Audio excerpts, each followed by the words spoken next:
Аны Яхья Муаз Рази радиаллаху анху айтат, бул да улуу алым, бул жерде Аллах таалам үчүн сүйүү, Аллах таалам үчүн мамиле кылуунун акыйкаты деп айтып атат. Бул кандай экен десе, ушинтип сынасаң болот өзүңдү дейт. Ар кимибиз өзүбүздү текшерип көрсөк болот. Чын эле бирөө менен мамиле кылууда ихлас менен, Аллах ыраазылыгы үчүн деген сөздөр айтылып атат да. Ошонун акыйкатын билем десеңиз, бул эки нерсе менен өзүңүздү сынап көр деп атат. Кантип сынап көрөт экенсиз? Сиздин ихласыңыз, Аллах үчүн мамиле кылгандыгыңыз мына ушул нерседе билинет.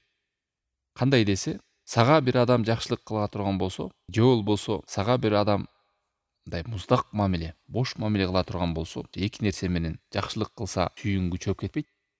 Мамилеси муздап кетсе, сенин дагы сүйүүң алсырап кетпейт дейт. Бир момун мусулман кылган мамилеңди айтып атат.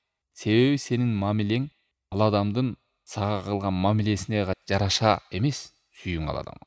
Мумундарга, мусулмандарга бирлөргө мамиле кылганда биз Аллах тааламдын ыраазылыгын табайлы, ошо Аллах таалам үчүн жакшы көрөт экенбиз.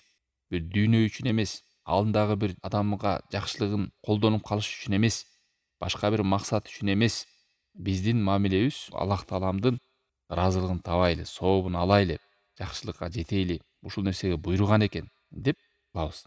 А эгерде ал нерсе болбосо, адамдардан бизге жакшылык кылса сүйүүбүз озуп кетет ал адамга. Бир аз мамилесин мындай салкындап калса, анда мамилебиз, сүйүүбүз Аллах ыраазылыгы үчүн деген, Аллах үчүн деген сүйүүбүз, жакшылыгыбыз биздикиде азайып кетет.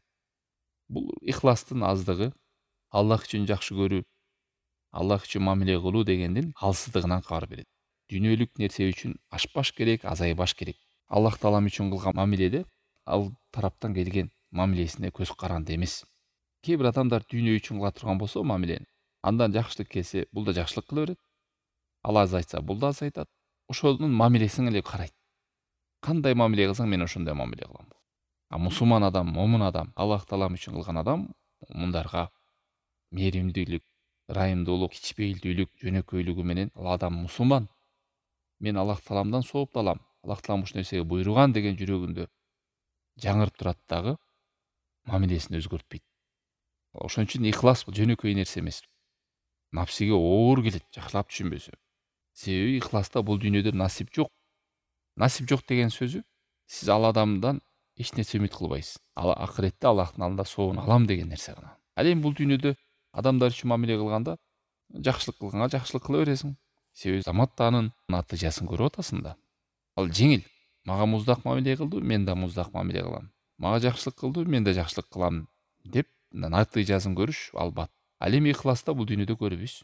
Аллах таалам үчүн, ыраазылыгы үчүн, жакшылыгы үчүн, акырети үчүн деп көзүңүз менен көрбөйсүз. Ошон үчүн кээ бир адамдарга ихласты, пайдагерликке түшүп кеткенде оор болуп калат.